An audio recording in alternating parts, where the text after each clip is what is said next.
హల్లెలూయా. నా ప్రాణము తల్లడిల్లిపోతుంది. హల్లెలూయా. మనం కూడా ఒక బాధ వచ్చినప్పుడు, ఎలాంటి బాధ వస్తే మన ప్రాణం తల్లడిల్లుద్దండి? ఎలాంటి బాధలో మనం ఉంటే, ఎలాంటి కష్టంలో మనం ఉంటే మన ప్రాణము తల్లడిల్లుద్ది. మన ప్రాణము ఎలా తల్లడిల్లుద్ది? దావీదు అంటున్నాడు, నా ప్రాణము తల్లడిల్లుగా భూదిగంతములో నుండి నీకు నేను మొర్రపెట్టితిని. హల్లెలూయా, హల్లెలూయా. ఆయన అంటున్నాడు, నా ప్రార్థనకి చెవియొగ్గు, నా మొర నువ్వు ఆలకించు. హల్లెలూయా. మనం కూడా ఇలాగ ప్రార్థన చేయాలి. ఏమని చేయాలో తెలుసా? మొర అంటే కన్నీటితో చేసేది ప్రార్థన. అది ఆయనకు మొర పెట్టడం కన్నీటితోటే.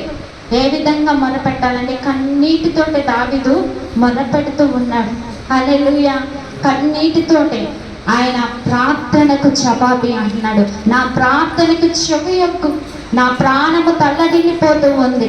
నేను భూ దిగంతం అంటే ఇదిగో భూమి కింద ఉన్నట్లుగా నా ప్రాణము తల్లడిల్లుతుంది. ప్రభా, నాకు నువ్వు చెవియొగ్గు, నా మొరకు నువ్వు చెవియొగ్గు.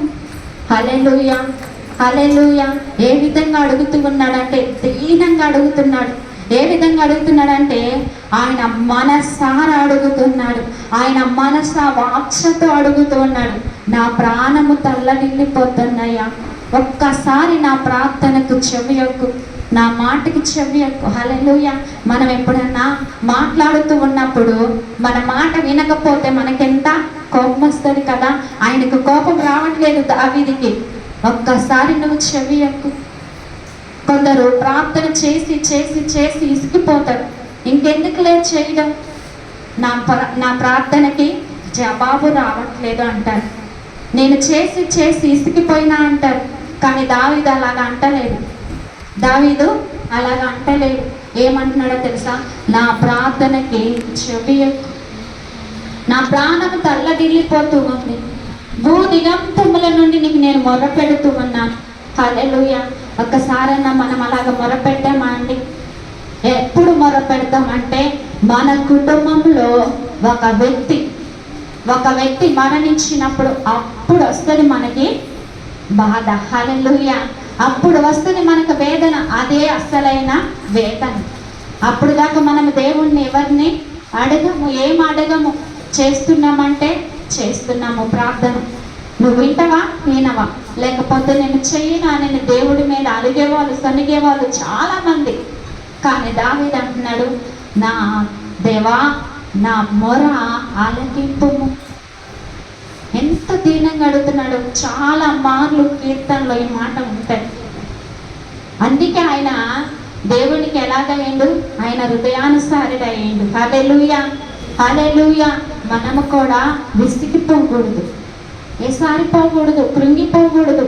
ఆ కృంగిదలలో వచ్చే ప్రార్థన దేవుడు వింటాడు. హల్లెలూయా. అప్పుడే దేవుడు ఆయన చేయి పట్టి మనల్ని లేపుతాడు. కొందరు అంటూ ఉంటారు నాతోటి, ఎన్నిసార్లు చేయాలమ్మా ప్రార్థన, ఎన్నిసార్లు చేయాలా? దేవుడు నా ప్రార్థన వింటలేడు, దేవుడు నా ప్రార్థనకి జవాబిస్తలేడు, నేను గుర్తున్నానా లేదో, నన్ను మర్చిపోయాడు కావచ్చు అని అంటారు. కానీ దావీదు అయితే ఏమంటున్నాడో తెలుసా? దేవా నేను ఎక్కలేని ఎత్తైన కొండపైకి నన్ను ఎక్కించుమా అన్నాడు. చదువుకున్నామా? నా ప్రాణము తల్లడిల్లగా భూదిగంతముల నుండి నీకు నేను మొరపెట్టుచున్నాను, నేను ఎక్కలేనంత ఎత్తైన కొండపైకి నన్ను ఎక్కించుము, నీవు నాకు ఆశ్రయముగా ఉంటుంది. హల్లెలూయా, హల్లెలూయా. ఆయన ఏమంటున్నాడు? నువ్వే నన్ను ఉన్నతమైన స్థితిలో ఉంచగలిగేది దేవుడివి నువ్వే నన్ను ఎత్తైన, ఇదిగో నేను ఎక్కలేను కానీ నన్ను ఎక్కించే దేవుడు నువ్వే, నేను ఉండలేను కానీ నన్ను ఉన్నతమైన స్థానములో నన్ను నిలవబెట్టే దేవుడు నువ్వే, నా ఆశ్రయ దుర్గము నువ్వే అని దావీదు భక్తుడు అడుగుతూ ఉన్నాడు. హల్లెలూయా. ఎంత దేవుణ్ణి ఏ విధంగా బతిమలాడుకుంటున్నాడండి దావీదు? నేను ఎక్కలేనంత ఎత్తైన కొండపైకి ఎక్కించమంటున్నాడు. ఒకసారి మనం అడిగినామా ఎప్పుడన్నా? ఇదిగో ఇదిగో ప్రభా, నా శత్రువులు నన్ను చూసి హేళన చేస్తూ ఉన్నారు, నా బంధువులు నన్ను చూసి హేళన చేస్తూ ఉన్నారు. ఏం బాగుపడ్డవరా నువ్వు దేవుణ్ణి నమ్ముకొని అని అడుగుతూ ఉన్నారు. ప్రభువా, వాళ్ళందరికీ తగినట్టుగా వాళ్ళు ఎదుట నన్ను నిలవబెట్టు అని అడగాలి. హల్లెలూయా, హల్లెలూయా. నా వల్ల కాదు, నా వల్ల కాదు, నేను దేనికి పనికి రానంటి వాడిని, నిష్ప్రయోజకురాలిని అని అడుగుతామా? ఆ ప్రార్థన అంటే దేవునికి ఇష్టం అండి. ఆ ప్రార్థన అంటే దేవునికి ఇష్టం. దావీదు అడుగుతూ ఉన్నాడు, ఇదిగో నేను ఎక్కలేనంత ఎత్తైన కొండ నన్ను ఎక్కించేవాడు నువ్వే ప్రభువా. హల్లెలూయా. నా ఆశ్రయము నీవే, నీకే నేను మొరపెడతాను. నేను మనుషులతో చెప్పుకోను, నేను నా బంధువులతో చెప్పుకోను. నిజమండి, బంధువులతో చెప్పుకున్న ఆ టైంలో వాళ్ళు ఏం చేస్తారు, ఆదరిస్తారు. కానీ ఇంకొక సమయంలో వాళ్ళు ఇంకొకరికి చెప్పి వాళ్ళ హేళనగా మారిపోతాం. హల్లెలూయా, హల్లెలూయా.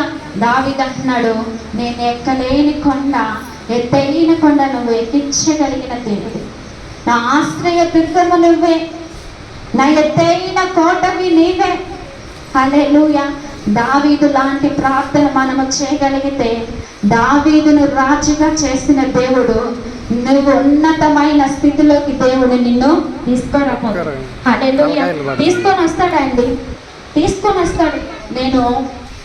మేము లేని స్థితిలో ఈ విధంగానే ప్రార్థన చేసేదాన్ని. నేను ప్రభా, నా బంధువులకి నేను హేళనగా మారకూడదు, నా చుట్టాలకి నేను హేళనగా మారకూడదు, నేను నమ్ముకొని నీ పిలుపుకు తగ్గట్టు నేను ఇక్కడున్నా. హల్లెలూయా, హల్లెలూయా అని నేను ప్రతిసారి అడిగేదాన్ని ప్రార్థనలో. ఇదిగో నన్ను హేళన చేసిన వారి ఎదుట, మమ్మల్ని చూసి నవ్విన వారి ఎదుట నా తల పైకెత్తాలి. హల్లెలూయా. దావీదు అంటాడు, నా తల పై స్థానంలోనే ఉండాలి, నేను తోకగా మారకూడదు. ఆయన అంటున్నాడు, ఏమంటున్నాడో తెలుసా, నేను ఎక్కలేని కానీ నువ్వే ఎక్కించగలిగిన దేవుడివి.